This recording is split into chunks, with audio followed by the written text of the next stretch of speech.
All right. Gonna give it 1 second to go live on social media, and then we will kick things off. So thank you everyone for joining us today. My name's Alex Stanners.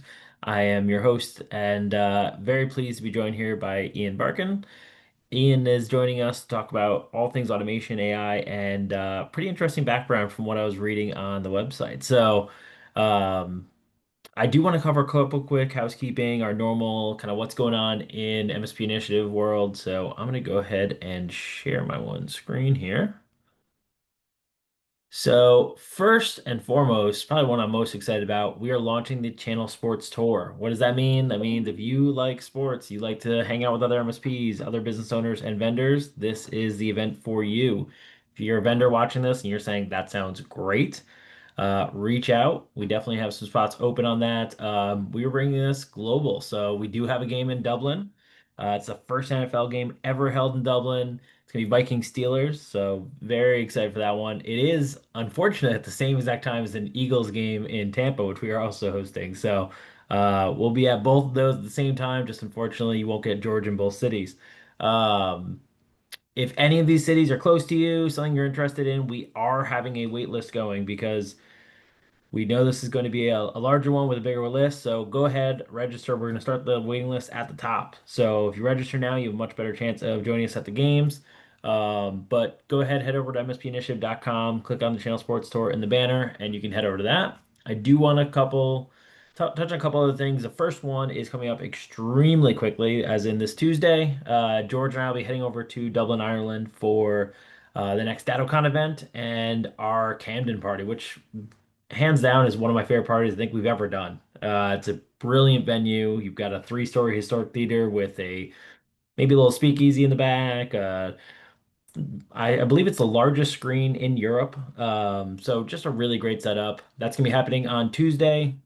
Still time to register for that one if you're gonna be at the event or not. Head over to the website, get all the information, and we hope to see you there. Almost immediately after that, the following week, we are going to be heading to Tampa, Florida for Roost's second annual Flow event. So was a really cool automation conference last year. They launched all sorts of new crates and just really dug into what automation makes sense in the MSP business. So excited to have that one coming back. And this time they tapped us to do a party. So we are doing something pretty fun there. We're going to Harpoon Harry's Crab House. So great venue. And it is literally a rock's throw from the front door of the hotel. So easy to get to, less than a 3-minute walk, and the usual food, entertainment, booze, all the good stuff. So look forward to seeing you guys there. And then the last of the upcoming three parties that I'll touch on today is going to be our DataCon Miami. So this one's starting to ramp up. We're starting to see a lot of registrations come in for this. So this one did have a capacity issue last year. We ran out of space, which is not a bad problem to have, but um, it is one of the best nightclubs in Miami. Everyone wanted it. So if you are looking to get into this one, register soon. Get your wristband on site ASAP, and join us there. So that one's coming up for the first week of October on October 7th. So looking forward to seeing everyone there. Let us know if you have any questions. You can head over to mspinitiative.com, contact us, or register for any of those right on there. And with that, Ian, I'm going to jump into your background. So officially welcome. Thank you. Those are a lot of great parties I want to go to. I want to Please go to join there. us. We'll Largest be out there screens, doing plenty of them. pubs, awesome. I'm inviting myself to each and every one of them. And so Welcome uh to the circus. yeah, yeah.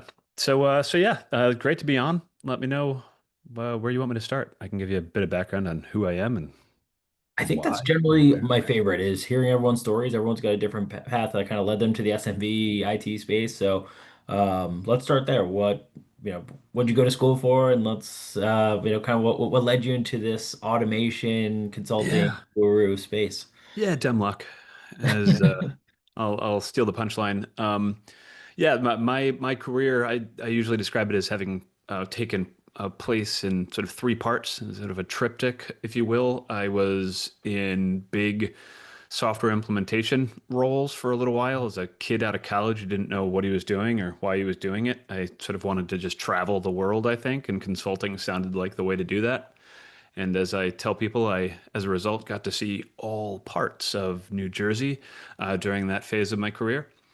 And then I moved into outsourcing, and outsourcing was an absolute blast. That's where I worked in large outsourcing enterprises, serving large businesses around the planet, tapping into just outstanding talent in lots of different great locations. So I got to make friends and build teams throughout Latin America, throughout Eastern Europe, India, in Asia, countries like China, the Philippines. That was an absolute blast. And then the third and final chapter of my career was that environment, that scope of work of taking on Hmm. often routine rule-based transactional work for clients that they were comfortable parting with. They were comfortable having delivered for them outside of their own business. That is where this concept of process automation, or ultimately robotic process automation, got its start because the same criteria made processes automatable that made them outsourceable. Rule-based, routine, transactional, structured data, easily designed service levels, expectations, outcomes. And so I spent the last 12 years of my life as an RPA guy, and progressively that toolkit expands. So it's not just sort of the linear workflow automation anymore. It's intelligent document processing, it's natural language processing. It is now generative AI and large language models, and what we are now calling, sometimes inexplicably, agentics and AI agents. But that's been my career, and it's been an absolute blast. It sounds Uh, like it. and all because of just, meandering and luck and following passions that I had that took me from place to place. So, That's awesome. I love it. I got a couple quick ones for you there. First one, you obviously traveled a lot. What's your favorite place you've been to? ooh, well, Top um, three, if one's hard. so London, well, Boston's my favorite city in the world, but I went to business school there and spent a lot of time there. London is probably my second favorite because I went to school there as well and spent a lot of time there. Favorite places to visit, man. Costa Rica was amazing, had great teams there. Guatemala had great teams there. Love visiting the Philippines.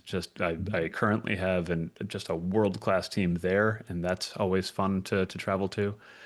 Um, Germany, I had a huge client in Germany for a while, so as a result, I got to go to Oktoberfest several times in a row. I Nice. proudly own my own pair of lederhosen. For anyone unfamiliar, those are cool leather pants, and so yeah, those are places I love, amongst Awesome. many others. Yeah, we haven't done too much of Asia with BVoid travel. We've done a lot of Western Europe, a lot of more ANZ, and Yeah, then yeah. everything domestic in Canada as you could expect. Yeah, and no, it really was. I mean, as a kid in college, you just wanted to travel and see places. It just, services is an incredible industry to be in, and outsourced services exposes you to just the beautiful tapestry of personality types and capabilities and skills and communication styles and work approaches and all different. Um, no one more right than another necessarily, but certainly some more right for certain tasks you might apply them to. But Absolutely. that's been a blast. That's awesome. So today, if I'm sitting here and I'm listening to this, Yeah. why do I contact your company? Well, what specific tasks are you helping me with? Yeah. Oh, that's a long and interesting one too. I mean, I'll tell you the last few years. So this RPA consultancy I Mhm. had that I sold about 6 years ago. And then I took some time, sort of did a semi-retirement thing where I did some fun projects. I created some online courses. I wrote a few books, and invested in and advised some AI startups and companies. Um, but sort of I always came back to, and my co-founder and partner in crime came back to the fact that there are fundamentals that will never change. And then there's innovation that will almost not stop changing. And somewhere in between is the most robust approach to transformation. And so those fundamentals are organizations are still complex.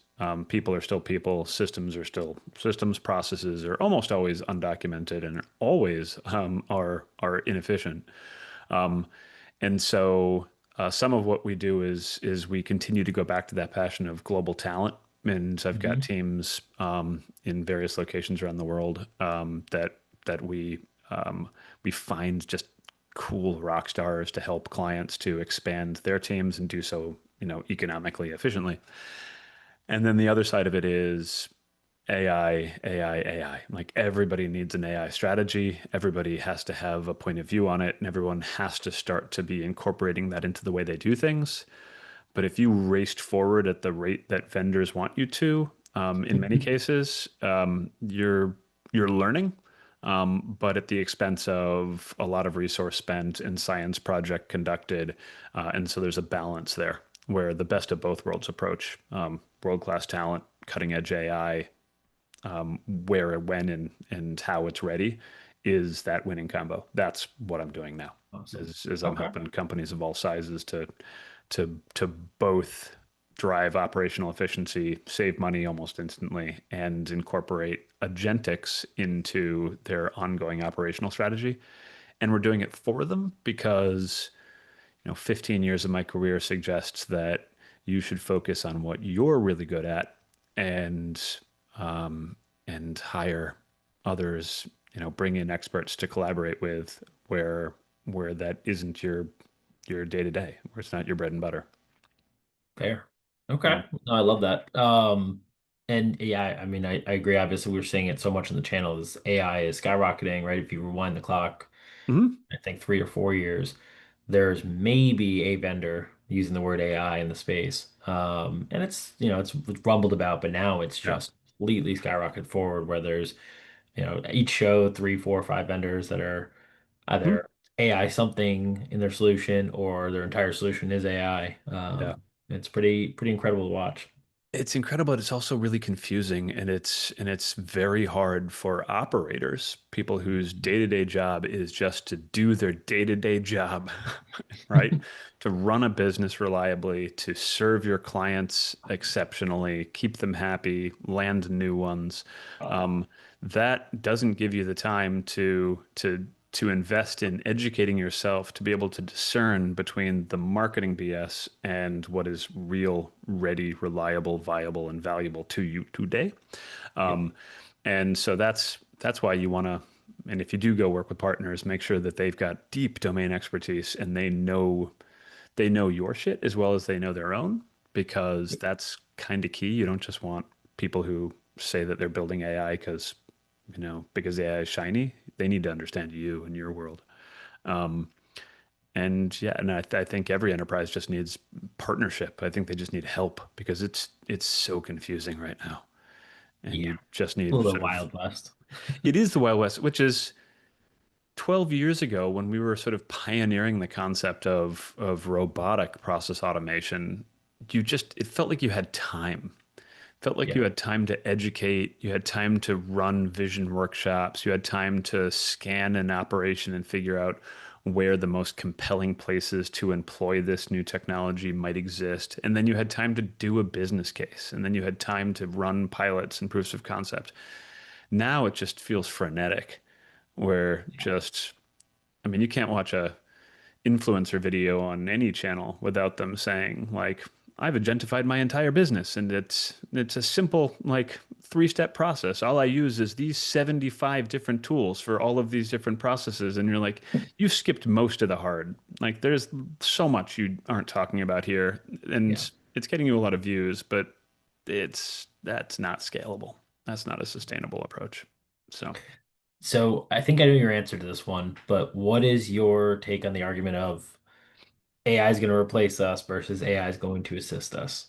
so That's an um ongoing. Yeah, I mean, we're humans and we love stories and we love stories that apply to us and that we can, Yeah. see ourselves in. And so this idea, this existential crisis narrative of we're all doomed is really, energizing. And so it will be a topic of discussion. But we have only seen technology ever, any form of technology, and I'm talking stone axe to plow to steam engine. Um, we've only seen technology augment and supercharge us and allow us to do different things that we're better at and to do them in a way that's more valuable. Um, I don't see this being any different. Mhm. Partly, but we also, the other thing we always fall prey to is we always think that it's so much more capable than it truly is. Right? Right now, the trap we're falling into is we think that generative AI can literally do anything and everything that our white collar professionals in our operations do.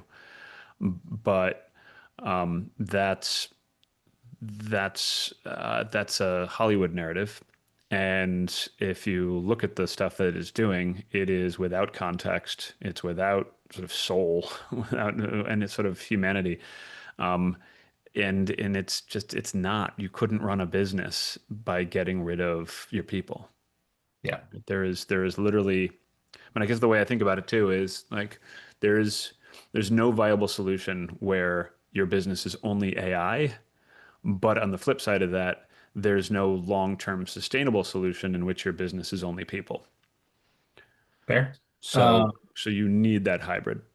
Wouldn't the argument against that be that things like the audio industry, right? How many jobs were replaced in the auto industry over time with technology versus, and I don't think it Yeah. was necessarily like, the Terminator, right? That AI is going to take over and we are all absolutely doomed. But, do you see waves of people that will, I mean, I think that this will be some slimming for sure. Yeah.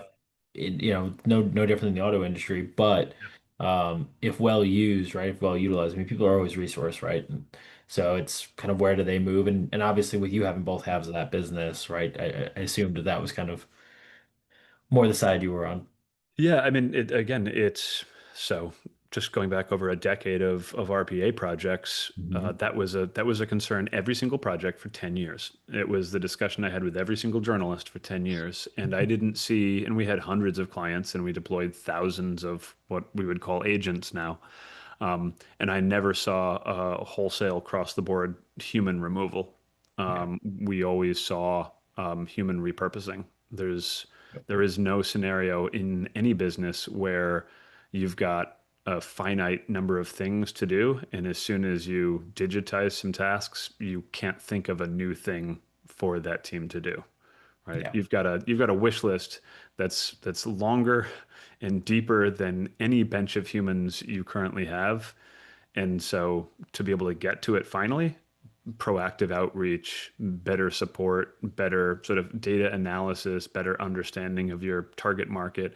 There's so much that you can now do that, yes, things will change. I'm not saying that Mhm. jobs are safe, but humans are safe. Yeah, absolutely. No, I think the other one I hear it a lot around is truck drivers. There's been a lot of buzz for that for years because of, the Mhm. Tesla truck that is, I guess, out, but not prevalently out. Yeah, I mean that's an interesting one. Three. I mean, there's what was the number? It was like I don't remember how many drivers there were. I saw the stat at one point, and I don't remember Really it. bad stuff. But ultimately, lots of drivers. And so yes, if you could automate that, then all those jobs do go 3.5 million. 3.5 million. That's okay. I remember there was a three in there. Yeah, you were close. Um, and so yeah, we've been talking about it for 10 years. Hasn't happened yet, for Yeah. a lot of different good reasons. Maybe it'll happen in 20 years, no sooner than that. And it's incumbent on all of us to make sure that our education systems and the types of jobs we encourage people to aspire to do and that are there for them to do are the ones that they're going to be uniquely good at. Right? Absolutely. Humans where it matters, and then use AI where it wins, where it makes sense. So Very nice. yeah, How are you keeping up with, obviously, you're helping all these companies embrace AI. How yeah. are you keeping up with the security side of it? Because obviously that's been, even today, Microsoft came out with a Copilot uh, vulnerability. So, Yeah, they came out with one. They've just released a vulnerability. Like this is it. Well, came out admitting one, I They should say. admitted to one. Yeah, yeah, Yeah. no. Yeah, no, I mean that's what's so fascinating about this too. Ultimately, not to plug a book, but in October of last year, I published co-authored a book with an outstanding author. And the title of the book is All Hands on Tech. And the concept was we wanted to take a look at the democratization of technology, this inflection point where humans were getting more and more comfortable with technology, but at the same time, technology was becoming more human. It was getting easier and easier to use, and these are the low code, no code trajectory. And one of our primary premises, and a huge chunk of the back of the book is dedicated to this, is that um, as it becomes easier to configure and to launch things, it becomes more and more imperative that you put in guardrails and governance because most people don't know why IT teams freak out about cybersecurity and data protections and authorizations and access rights. They just don't know. Um, Yeah. and these tools with all of these backdoors just inadvertently hanging out, it's a huge issue. With the MSP community in general, cybersecurity is a massive, massive issue. Compliance is a related and separate one. And that's not going away. And we need to really step up our game, step up our education and awareness around it, because that could be catastrophic. I mean, that really is a problem.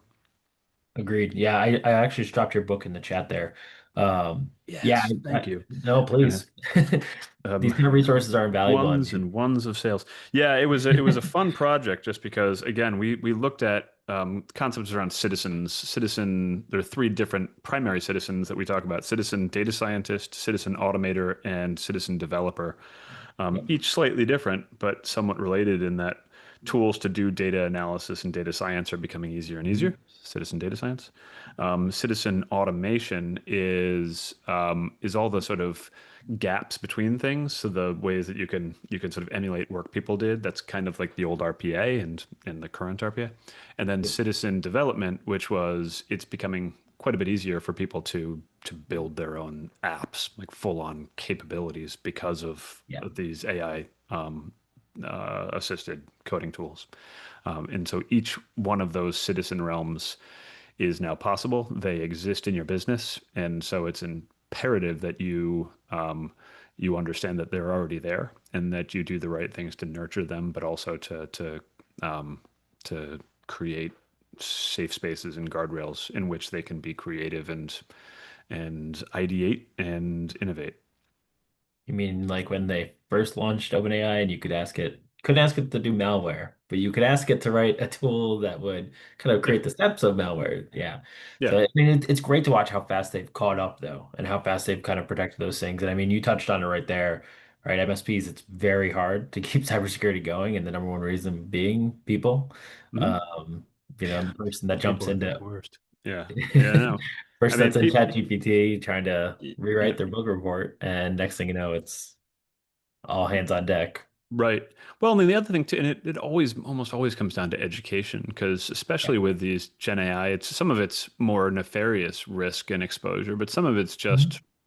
just unintentional um, um, outcomes of if people don't understand the limitations of some of these tools, then they don't understand what they're trusting and what they shouldn't trust. Yep. And so this is, I mean, hallucinations is the easy example, but hallucinations in these tools is not a bug. It's a straight up feature. It's what makes them creative. But if Yep. you don't know that, then you assume when you feed it a contract and it tells you what the terms are, you just assume that it's accurately represented those terms and you make decisions based on it. And so it's imperative that you have education that says that it might have made up those terms, because it Those wants might you to not be be laws. well. And I saw this. I had funny examples where I took the entire transcript of the book, the entire All Hands on Tech book, and I fed it into one of those the Gen AI that turns it into a podcast, which is super cool and weird to listen Yeah. to two people who don't exist have a podcast discussion about my book. Um, but it also just got the authors wrong. We're like, which was sort of hilarious because that's sort of seems like a fundamental basic Yeah, fact. Um, just to be clear, too, we are two living human beings having this podcast in case anyone wants to abs- audit that. So absolutely are. Feel thought free I'd to go ahead drop and that. shove it. Yeah. I think Adobe now just came out with that recently, right? Where they can in Photoshop it can scrub over a photo and tell you exactly what's AI generated. Yeah, I mean, to the extent that you even trust that, I think True. I think at this point, don't trust anything True. because it's just getting so good that it's better if you just stop being on social media entirely. So, Yeah, yeah. I saw a really creepy one the other day. It was different news reports, and Mm, as they were reporting, each one would do something crazy in the background, like an alien would land, and the reporter would look back and just say, "This is actually yeah. AI." It was Hmm. very unsettling. Well, wasn't it? This is Orson Welles, right? War of the Worlds, where Mhm. he went on radio and he read the Yes, book, and people didn't realize that it was a reading of a fictitious story, and so there were people freaking out because they didn't know it was fake, and and now everything could be fake and far more convincingly. So and we're less freaked out. yeah, maybe that's it too. Yeah, aliens again. Okay. Yeah, Yeah. No, it is a it is an exciting and confusing time to be at work, and so discussions, finding partners, understanding um, the key trends and the cautions you need to bring to bear in every evaluation, every discussion is critical. agreed. Yeah, and I think the only other one that I could imagine, we were talking about this the other day at the dinner table, that would be more unsettling right now is school. Could you imagine having all of these tools when you were in school and need to write a report, or as a teacher having to go in and who's Yeah. feeding the actual stuff? It's unbelievable. Yeah, and this is where I think I'm pretty sure we're failing because it is so different than just having a calculator on your watch or on your phone. I mean, Mm. this is having a full-on avatar that can do a lot of stuff for you. So the question is back to, I mean, this is kind of like you're going to learn to learn. It's less about what you learn and more about the process of learning. Like we need to teach kids how to leverage this stuff. If they have someone else write their book report about the Industrial Revolution because they just fed it into a chat GPT, fine. Then you didn't think hard enough about designing that assignment. Like you need to do something much more nuanced that assumes they're going to use AI augmentation. Mhm. Now have them put it on as a play, have them build it as a diorama, have them like Yeah. have discussions with historical characters that are no longer with us to ask them questions in a primary research approach. All things that you could do now.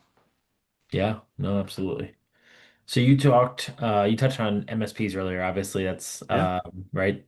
That is our mutual client base, and Mhm. in the MSP space, we're seeing, as I touched on earlier, tons of vendors pop up. We're watching a lot of Copilot usage, it seems, little bit of open AI usage, Yep. definitely scaled back a little bit, I think, as the security concerns are pop up, and now there's a lot more offline usage, which is great.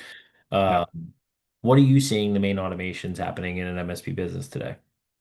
Um, I mean, it comes back to value chain as far as what does an MSP do and where does the value lie? I mean, some of it's just operational day to day, onboarding of new clients, Mhm. maintaining and supporting those accounts, billing, receivables, stuff that's less strategic. It's more of just it's the, it's the, it's the machinery. It's the act of being a business in general, not just being an MSP. There are opportunities to win in those turns and to augment, and I'll use that rather than automate because I still firmly believe that the optimal solution, back to what we talked about before, is humans where people where it matters and AI where Mhm. it wins, and so it's a combination.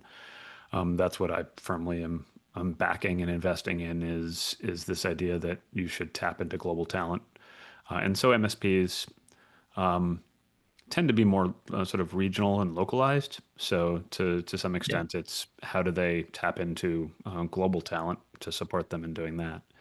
And then how do they responsibly use AI to do some of their own internal operational mechanics? Mhm. And then there's the front office side of the business of how do they then support their clients with everything that they do from system setups and maintenance and oversight and password resets and then security and compliance and monitoring. And yes, there's an onslaught of new vendors. I think my simplest guidance would be align yourself with those who you trust to be domain experts who understand you, because that understanding trumps any any other element. And there are folks who understand you and also have really robust products Yeah, and platforms that help. But if they can't start from a point of understanding, then then you have to close that gap, and you'd rather work with partners who just get you. So, agreed. Yeah, I think the other thing we've seen, which is great, is the education, especially security awareness training, has mm, caught pretty quickly, which is great. Because I think originally we heard it nonstop at shows was the flood of every client on the planet heard about AI on the nightly news, picked up the mhm, phone and called and said, "How do we use AI in our business? How do we yes, automate? How can I cut yeah. down my staff, or how can I increase my staff, or how can I Yep. just expand what my staff can do every day?" Um, and it just was nonstop, which was terrifying, I think, for the MSPs. Um, Well, and you so you're right. That could be terrifying. What that speaks to is if they picked up the phone and called you at all, that speaks to a level of trust they have in you, right? Which then speaks to this expectation that an MSP is has the potential to be and is expected to be more than a simple MSP. They want you to be an advisor. They want you to be a contributor to the crafting of an AI strategy because everyone now hears they need an AI strategy. So raging fear of missing out across every enterprise of all size, but especially amongst the medium and small businesses that MSPs are so important to. And so then the question is that an MSP's skill set? Are they equipped to do that? Because that's a whole level of nuance that's beyond sort of the foundational set of services an MSP offers, right? Because you got to understand your end market's business to a greater degree. You got to understand the it it's kind of no longer, which is a tough it's a tough tall order, right? But it's no longer about just your um it's no longer about just your stack. It's no longer about like the RMM and the PSA and everything else. It's about their stack. Um, yep, and understanding what it is that they need and how that's changing and the promises and the hype that they're being fed. And that's tough, but I guess the silver lining is pretty cool that they got called and asked the question in the first place. Um, absolutely. I now you mean, got to some of the go Uh, ahead. I'm sorry, but we've seen some major shifts over the MSP industry in probably the last decade. Yeah. Originally, I think when I got into the MSP space about 15 years ago, and it was Okay. very castle mentality. It Yeah. was, you're too close to my town. Don't talk to me. Don't look at me. Don't touch my clients. I won't touch your clients. Let's just Mhm. kind of ignore each other. Um, and eventually it started to be, oh, well, you only handle medical clients and I really only handle legal clients. Why aren't we Yep. just trading those leads back and forth? And you watched a natural kind of more of a partnership. There's still a little bit of that, but most MSPs understand there's more than enough business to go around. And then there was a strong shift off of I'm not just the guy you call when you spill your coffee on your keyboard. Yeah. I'm the guy that's in the board, the budget meetings and the quarterlies, and I'm helping you plan ahead and Yep. forecast on how much technology spend we need. Yeah. Yeah, which So, is a which is a significant difference in skill set and expectation and an opportunity too, obviously, the mhm. beyond just simply keeping your not simply this is not easy. I don't mean to diminish it, but beyond the the role of keeping clients' systems up and running to then have to have an opinion about a landscape that seems to be changing hourly and contribute strategically to what that could mean to them. it's a tall order. And to some in some cases, maybe that's just where MSP should find partners who can assist them, white label someone else who can come in and deliver some of that. Again, maybe some of that both bandwidth, offshore capability, and AI automation capability. Because stick to your knitting to some degree, or um, or invest in understanding the nuances of that new set of services, um, which is tough. And having been an RPA consultant for 15 years and working inside clients' enterprises, there's it's my one of my one-liners used to be that RPA is not about the robot. The robotic technology is the smallest and least important part of an overall RPA strategy, and that holds true today too. With this whole agentic push, is especially if an MSP wants to help their end clients, it's a lot less about the agents and a lot more about change management, change control, existing systems, legacy systems, strategic aspiration, and all sorts of other things. Couldn't agree more. No, I think we've started to see it a lot. I mean, even in our own space, um, you know, BVoIP, for instance, we had the option to start utilizing AI probably about 2 years ago, Okay. and we waited because we just didn't see the Mm. right process need. It was like we could slap it on there, but it really isn't going to to create a change for the But MSP. it's so shiny. Come on. Why It wouldn't you just is. put it in place? It's so shiny. Blinding. So shiny. Um, I think what we ended up doing was we utilized it really for transcription analysis. Okay. Um, what was the point of the call? What did they talk about? What are the takeaways? What's the description? And if the tech got this, would it help them speed up their job? Would they have to do less digging and less of the frustrating work, especially while the client's upset and they're dealing with that? Yeah. So when we got to that point of it, it was like, oh, that makes sense. Yes. So you could automate to automate, but No, on I purpose. mean, you just articulated a process first approach of like what is good and what could great be and how would we get there? Okay, now let's talk about the mechanisms that could help us get there. Okay, speech to text, a broader sentiment analysis and topic analysis that converts to then some sort of like near post call or even on call next best action triggers to influence the behavior of our support team. That's the way to think about it. That's exactly right. Awesome. I'll tell Not the team they just did a great job. right, not just like, hey, did you hear about DeepSeek? Like, what about the new Claude? Are you playing with a new like what does that mean and how is that Yeah, helpful? careful. It's Um, right, and it's very exciting. I mean, it's certainly like geek yeah, out, but then in you a got to come controlled back to environment. fundamentals. Yeah. Yeah, without confidential equipment on, documentation on the No, system. there's nothing wrong with sending your information to China. It's cool. They love it. Yeah, just upload it into a cloud somewhere else. I see what could go wrong. So yeah. Absolutely. So, are there any automations you feel like you're watching MSPs roll out today that are just great? Like if you could give one automation you think every MSP should consider, what would it be? Oh, I don't know. I'm not a I'll make up some stuff, but I'm going to heavily caveat this by saying that Sure. I pretend to be useful, but you are domain experts in your own craft. But I mean, some of the earliest things that just make experiences delightful and not debilitating and painful are just those early onboarding stages of a relationship. Those always seem to be kludgy and don't go well. So focus there.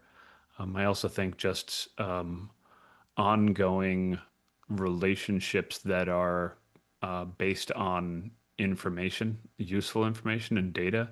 And so there's a lot to be said for sort of non-intrusive and more ambient, more easy to interpret sort of status reporting and updates and how things are going and what you could do to make them go better, rather than like really long reports that say like, well, we sent it to you in a 20-page PowerPoint that we send once a month. And I never read that. Like, I never read the Yeah. first one. Certainly haven't read the next 30. Um, so those sorts of realms of using the information you have, but then acting on it in ways that are easier to interpret and use for busy people who have day jobs that keep them very busy.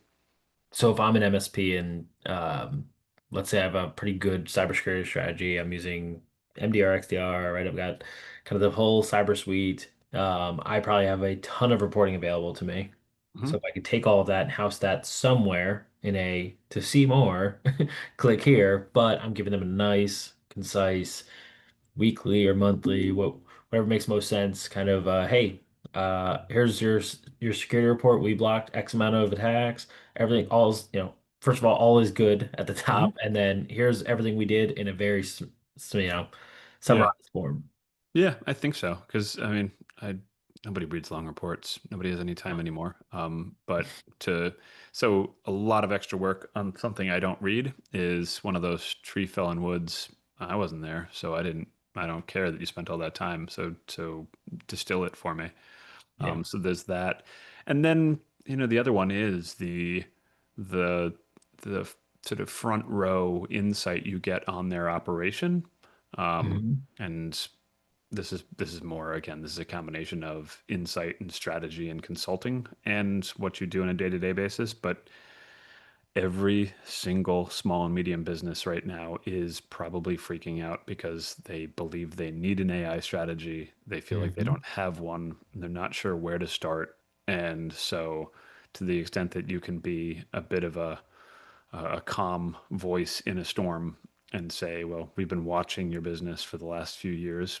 We've been privileged enough to see you do what you do and how you do it.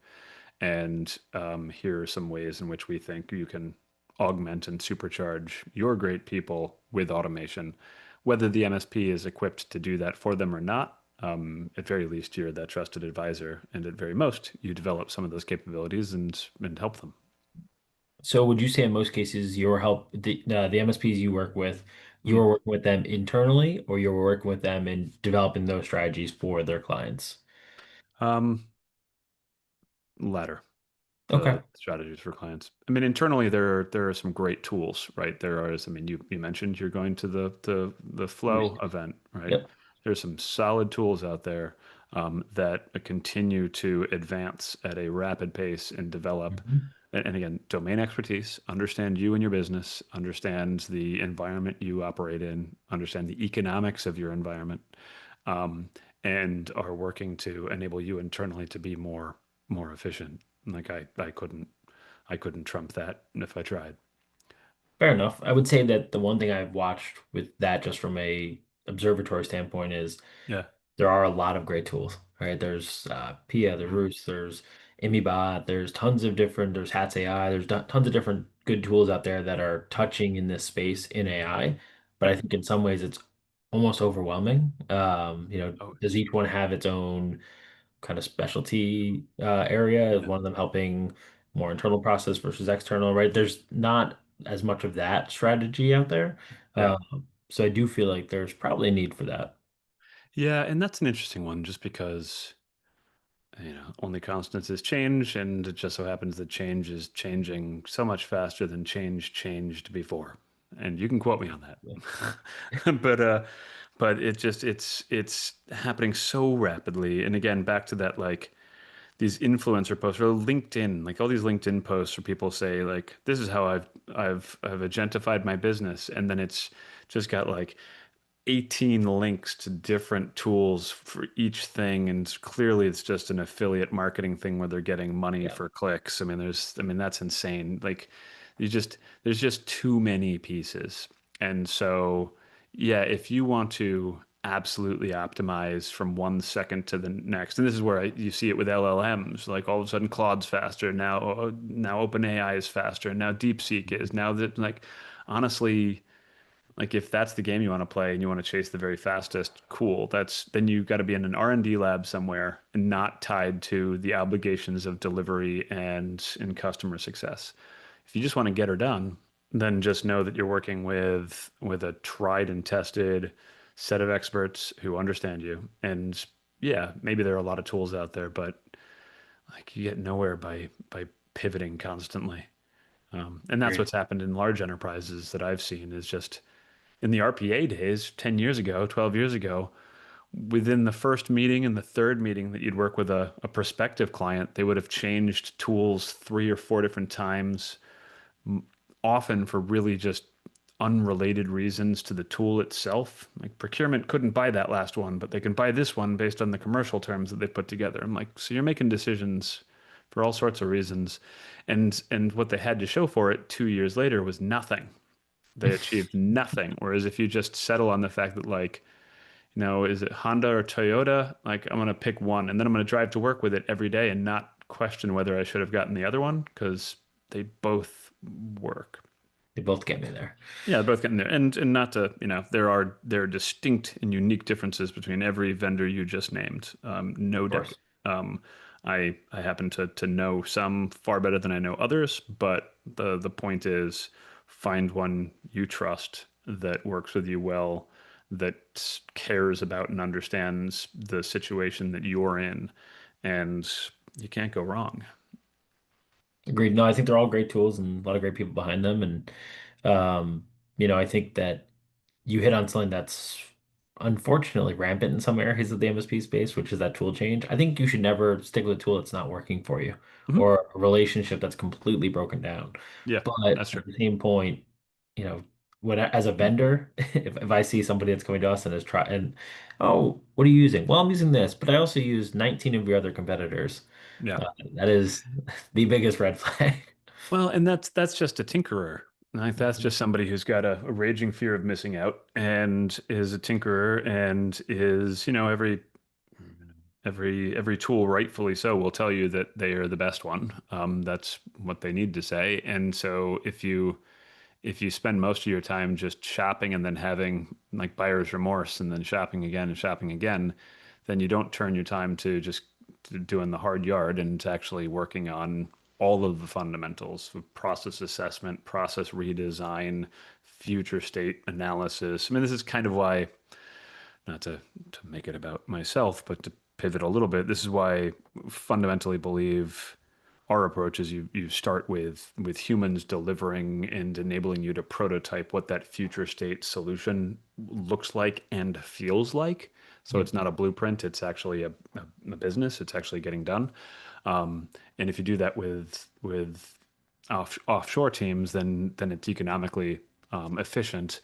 And then over time, you're able to then really assess exactly as you did, where could you use this stuff? And then ultimately you got to transcriptions and to particular areas where you knew there was a measurable impact to the business. There was a true value. It wasn't just you wanted to you wanted to just take a ride in a new shiny thing just to see. Like there's and most small and medium businesses don't have that liberty. They don't have the luxury of a massive IT budget and a bunch of IT professionals with too much time on their hands bouncing from tool to tool, Yeah, right?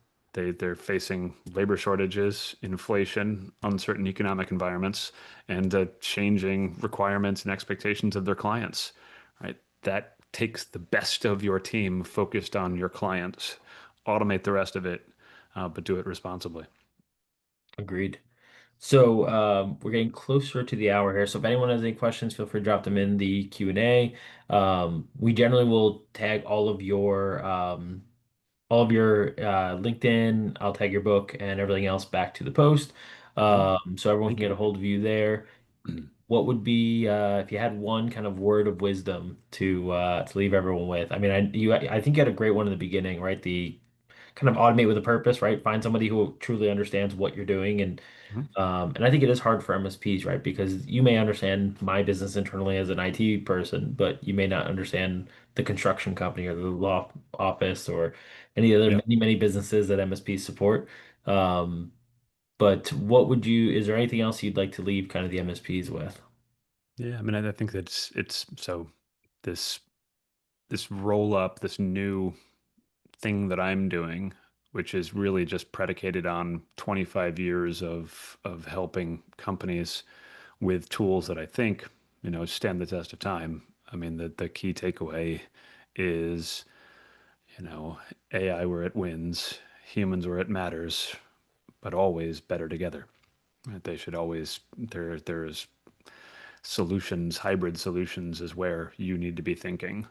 If someone Mhm. says they've got a tool that does it all, then buyer beware. Um, but you also don't have the luxury of just doing this only with human teams anymore because that's just not it's not sustainable and it doesn't unleash those great humans to be the real value creators that humans can be. Because as you said, they're the ones who understand. You understand your clients' businesses. You understand that they're a doctor's office, a law firm, a construction company, and as you said. And so it's that sort of hybrid. And for an MSP, it's a tall order because you gotta keep the lights on and running for your clients. So either extend out, partner for a little while to figure this stuff out. But it's what a great opportunity right now to be so much more to your end customer. Couldn't agree more. No, I love that. And the last thing I'll say that I've seen and heard successfully work is just communicate back to those vendors. What's working, what's not, what's been really good. Make sure you're constantly creating that feedback loop Mm. because, like you said, AI is changing daily, weekly, monthly. What AI is today will be completely different in 6 months. So Yeah. keep up and but the biggest thing is just communicate back with those vendors. If there's something So that's not agreed. working or something that's really working great, let Yeah. them know and they will continue to better it. Yeah. So I think the most interesting thing about what AI is today is AI is a brainstorm prompt. It's like a catalyst yeah. because most people think AI can do all things just because of the narrative, just because of what they see in the market and it can't, but it can do a lot. But more importantly, it's this trigger to say like what would what would awesome be like? Like if there were no constraints, what would be great and what do you wish you could have in your operation? And then they just start brainstorming. And sure, it's under the auspice of like with AI, we could do A, B, C, D, and E. Like forget the solutioning element of like how you would use what tools and what capabilities, right? Are you talking about more structured workflow automation? Are you talking about natural language processing, conversational AI, generative and RAGs and whatever? Forget that. Like dump that all Mhm. on the side. But the point is, this is like a safe space for you to brainstorm. Like, wouldn't it be awesome if we could give more real-time information to our clients about outages that had a material impact on their business? And like, cool, keep going. And what would that be? And how would we do that? Cool, awesome. We've now prototyped an outstanding process flow and sort of solution and experience for the client. Now let's go back and see if we can just do that with the tools we have today, or if we can incorporate others that we don't yet have in our tool set. Um, but yeah, as a catalyst for brainstorming, I think RPA I saw be this 10 years ago. AI in general and AI agents today are that for us now. Yeah, no, I couldn't agree more. And it is exactly that, right? Creating a better experience for the end user. I That's loved right. on a random side note, but I loved the WWDC, the Apple launch of the Mm, Hold Assist agent. I mean, how many times have we all sat and wasted hours of our life on a airline hold, or God forbid you had to call the government and you sat there on hold for what seemed like an eternity and being able to just go about your day and the phone will yeah. alert you when the Yeah. agent notices that there's voice coming through from the other side. Which is such an interesting interim solution to a bigger problem because the right solution is to have better agents at the airline who can pick up every single call instantly at scale Mhm. and have all the information about you and their flight schedules and just answer your questions. But in lieu of that, while they're still struggling with their antiquated systems and you're still hoping someone good picks up the phone. Like Apple has solved the little bit that exists as a painful byproduct of the airline's inability to leverage LLMs yet. Fair enough. I will say, I know I fly Delta and they always push you to the chat agent, which was better than I thought it would be. We've all had bad versions of that, and it solved a number of issues for me over the last year or so. It's getting better. I mean, generally in the call center world, that's conversational. chat agents, it was always a question of it's not when sorry, it's not if they fail you, it's just when. It's just how many like texts or questions into the conversation does it completely fall on its face. It's getting a little better. And then Yeah. there's the handoff part where then when it does fall on its face, it hands you to a human who says like, "Hi, what's your name? And why are you here?" And you're like, son of a, I literally spent 15 minutes giving all this information to a different system, and there's just no integration. So again, we know what good should feel like and look like. Traditionally, for decades, we've not been able to achieve it, especially in customer service and support. Hopefully, sometime in the next 10 years, we'll address that. Yeah, I think you touched on it, and our CEO was big on it when we talked about was obviously coming from the phone world, right? Customer service and AI agents and all of that is hot topic, but our CEO's biggest thing was an off ramp. You know, Yeah. being stuck in that AI loop of he always references the old Fandango days when you would voice the text and it was never right. All you'd want is a person just to pick up the phone and tell you the movie times and Why don't you just tell me the movie you want to see? yeah. Do you remember that scene from Seinfeld where Yes. yeah, so he's just like, why don't you just tell? So yeah, no, that was it. It was not if it'll fail, it's just when, and it always did, and now it's getting better. So yeah, Well, thank you so much. This has been great. yeah, What's pleasure. a great way for people to get a hold of you? Obviously, your LinkedIn. I have your website up here as well, so I'll drop that in the chat so that makes it into the transcript for Yeah, us.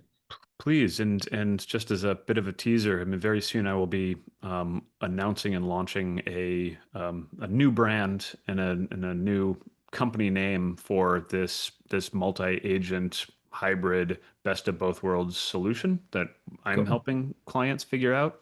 Love to have chats with anybody who wants to geek out on this stuff, and if anybody sees value in collaborating, man, all the better. So, but yeah, Awesome. LinkedIn is a great. I live on LinkedIn. I just sit there scrolling it constantly. So that's a great place to find me and to DM me, as the kids say. Perfect. Well, I've got your info in here. Ian, Beautiful. it's been an absolute pleasure. I Yeah, love the insight, and hopefully, some of our partners listening can use you for AI strategies for all their clients. beautiful. And I'm coming to all your parties. I can't wait to see, at least in Tampa, because I live here. So I will absolutely be seeing you in Tampa. So Perfect. George will be there. I'm staying in Europe a little bit extra, but what? Okay. Well, you'll definitely see George there. perfect. We'll look forward to it. Thank you, Awesome. Alan. This is great. Absolutely. Talk to you guys soon. Take Thanks, care. everyone.